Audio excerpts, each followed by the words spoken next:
یہ بات یہاں بھی ختم نہیں ہوئی، ہم سب گھر پہنچ گئے۔ مجھے یہ بات ابھی بھی اندر سے کھا رہی تھی کہ وہ عورت کیوں قبرستان میں بھٹک رہی تھی۔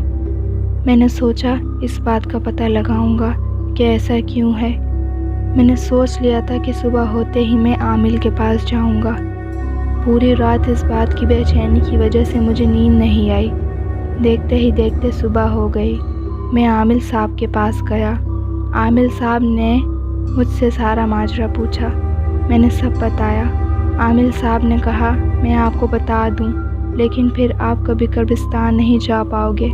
میں نے عامل صاحب سے کہا آپ مجھے بتا دیں، شاید کوئی حل بھی ہو۔ عامل صاحب نے مجھ سے کہا کہ وہ عورت اصل میں اس دنیا میں نہیں ہے، بلکہ وہ ایک روح ہے جو بے چین ہے۔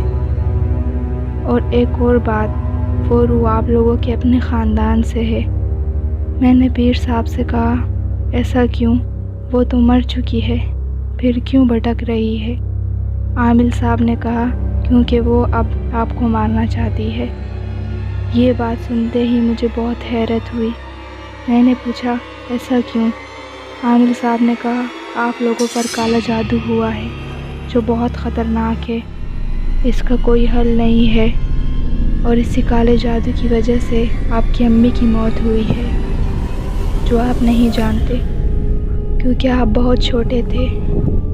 میں نے عامل صاحب سے کہا ایسا نہیں ہے، میری والدہ کینسر کی مریض تھی اور اس کی وفات اسی وجہ سے ہوئی ہے۔ عامل صاحب نے کہا آپ سے جھوٹ بولا گیا ہے، آپ کی والدہ کالے جادو کی وجہ سے انتقال کر گئی ہے، اور جس چیز نے آپ کی والدہ کو مارا ہے وہ چیز آپ کو بھی مارنا چاہتی ہے۔ میں نے عامل صاحب سے کہا ہم نے کسی کو کیا بولا ہے جو وہ چیز مجھے مارنا چاہتی ہے؟ میری والدہ بھی کالے جادو کی وجہ سے مری ہے، یہ بات مجھے اب پتہ چل رہی ہے۔ ان کا کیا قصور تھا؟ میں نے عامل صاحب سے کہا یہ سب کس نے کیا ہے؟ عامل صاحب نے کہا یہ میں آپ کو نہیں بتا سکتا۔ میں نے عامل صاحب سے بہت منت کی، وہ مجھے بتانے کے لیے تیار ہو گئے کہ یہ جادو کس نے کیا ہے۔ عامل صاحب نے کہا یہ جادو کروانے والی آپ کی اپنی ماں تھی۔ یہ بات سنتے ہی میں وہیں سن ہو گیا۔ مجھے سمجھ نہیں آ رہا تھا ہو کیا رہا ہے۔ مجھے یقین نہیں تھا کہ میری اپنی ماں ایسا کر سکتی ہے۔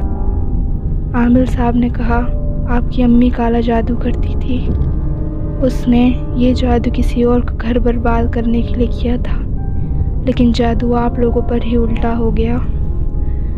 مجھے یہ بات سن کے بہت حیرت ہو رہی تھی کہ میں اس بات سے آج تک انجان تھا۔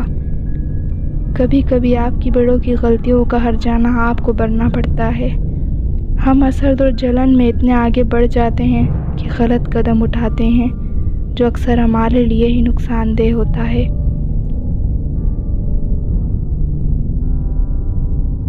آئی ہوپ گائز آپ لوگوں کو اسٹوری اچھی لگی ہوگی۔